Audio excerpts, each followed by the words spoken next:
ราชโลกบัดนี้เดี๋ยวบริการชักชาเสียเวลาขอเชิญบริการพบ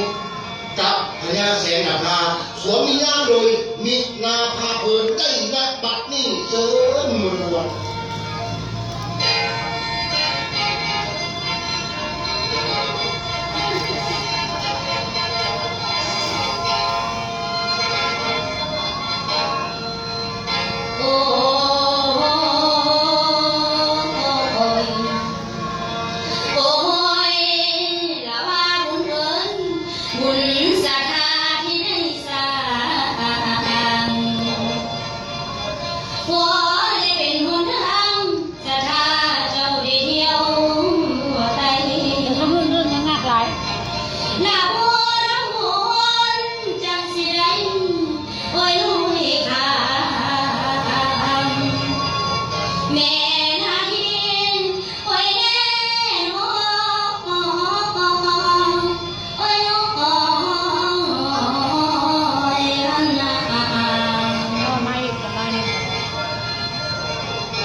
พ่อกับแม่ได้จากไป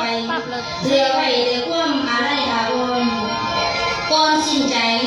พ่อได้มอบให้แสนนาภาขืนนางบัลลังก์แทนแก้กระบุงว่าสิไปหอดใส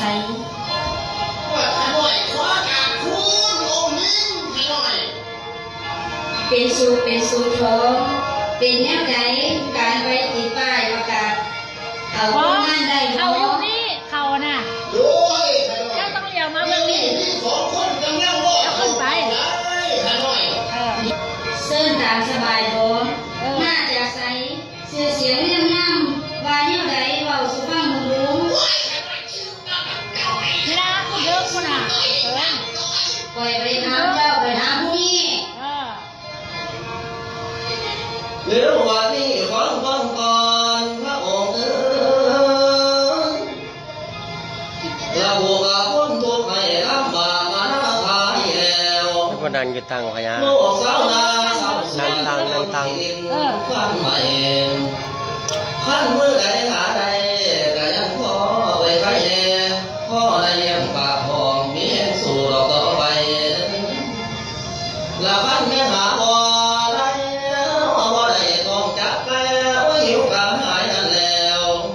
เป็นสกิลตาลอยวันกายอภิธานและตาจิตใจมาพี่มีท่านให้ทำบ่เรียกสามก็ก็ได้เป็นคนใส่กระแหงดีอันนี้เอาถาว กาพ้นทาพญาเมืองโอ้ยพญาเมืองให้ข้าเอาข้าลงไป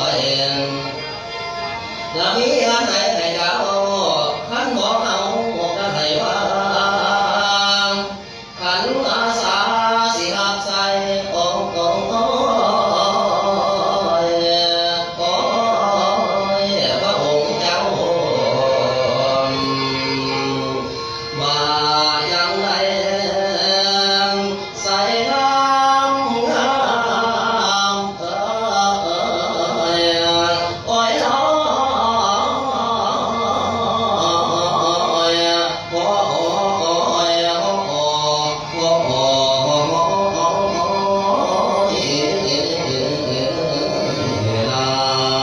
้ยโอ้ยเสียเดียวว่าข้าหลอกจบพญาผู้ลือซื้อข้าลงซื้อผู้ขาหน้ามีโบเพียนแผลผัดผากจากบ้านหน้ากับเนื้อหวังอยากทำการทำงาน ขอพระองค์จงสงสารเมตตาผู้ขาในท้องหน่อย เอาละเมื่อเจ้ามีใจประสงค์เฮาก็จะตอบสนอง ตั้งแต่สั่งข้าหน่อยนี่มาเหมือนกันสิมาป้าถึงบ่ได้ได้ข้าหน่อยก็จะเป็นคนไทยเหมือนกันข้าหน่อย เจ้าก็อยู่นำกันนี่ล่ะทหารถ้าสองคนนี้ไปพักผ่อนเดี๋ยวนี้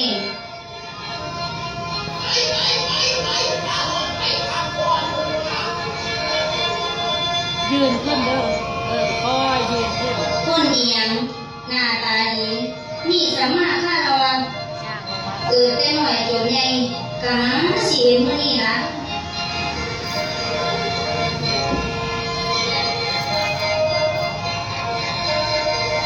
หน้ามาบัดนี้แต่เกิดมาบ่เคยพอเป็นหักตาน้องจากเธอหลายคนเมายังบ่ซื้อ